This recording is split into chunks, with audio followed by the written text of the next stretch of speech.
This is a workshop that Chestertown Art League has commissioned me to do, and this is a workshop of portrait painting in pastel, and it is choosing the one that you love or the one that you care about and bringing them to the workshop to be photographed so that you can do a portrait of just head and neck and be able to start from the beginning of a portrait in pastel and do a drawing, and then to develop that more fully into more of a pastel painting.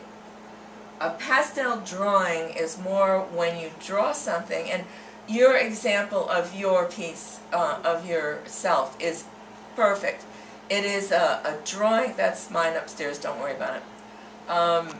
Your portrait has pastel applied to a gray background and leaving much of the background to be a value that's incorporated in the actual finish of your work.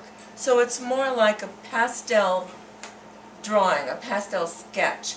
To be more of a painting is to have more of a gradation of value going from dark to light and building that up to a quality of pastel that is smoother, more blended from one value to another and one color to another.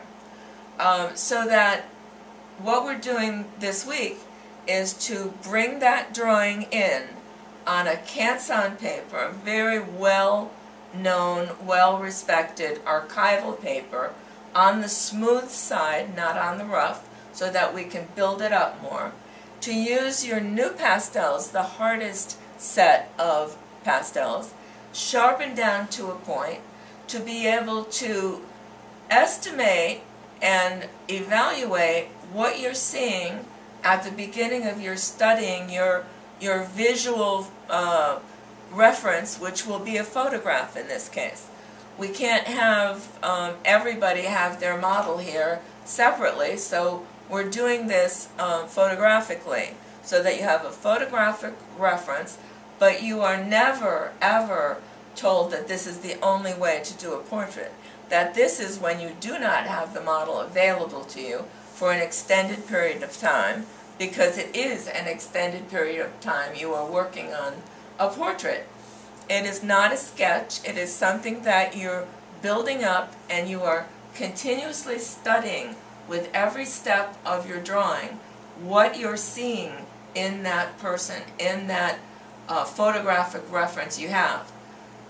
Definitely when you have a model in front of you, your eyes are able to focus in on the areas that you want to, and you can let those other areas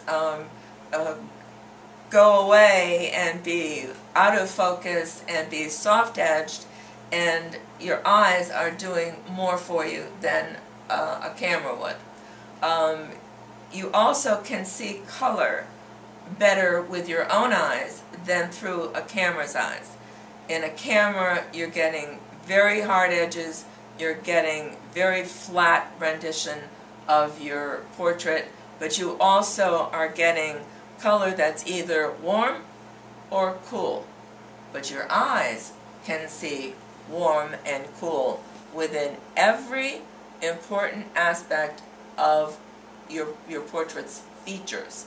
So in your darks, in your middle tones, in your lights, you are going to see a variation of warm and cool with your own eyes from life. So this is really important to know, so that you can work both if you need to.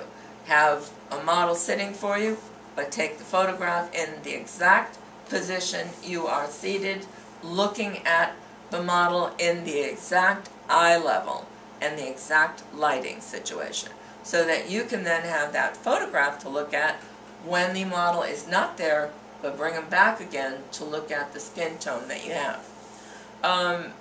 You are using a series of browns in your set of new pastels, and in succession you're beginning to work on a paper that is Canson either felt gray, warm gray, or steel gray, cool gray.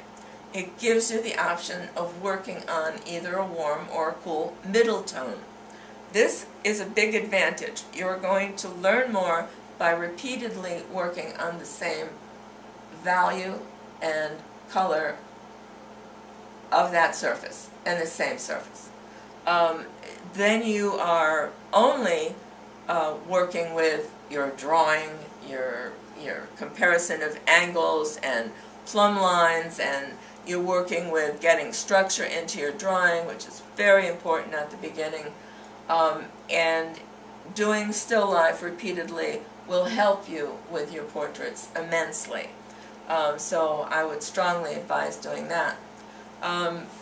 You're going to use the 253 for your beginning drawing. That's just a step darker than the value of your paper. You're going to look at the outside image. If you've doubled the size of your photograph, you then have the proportions in perfectly. Then you go within that and you start to go to the features. And you look at those features that appear to be rounded or very soft angled, and you pretend that every time something takes a soft round curve, that you have put a straight edge up to the edge of it, and you have made angles, you've made edges out of that curve. By doing that drawing in that way, you are structuring your drawing, and everything looks more structured. When we did the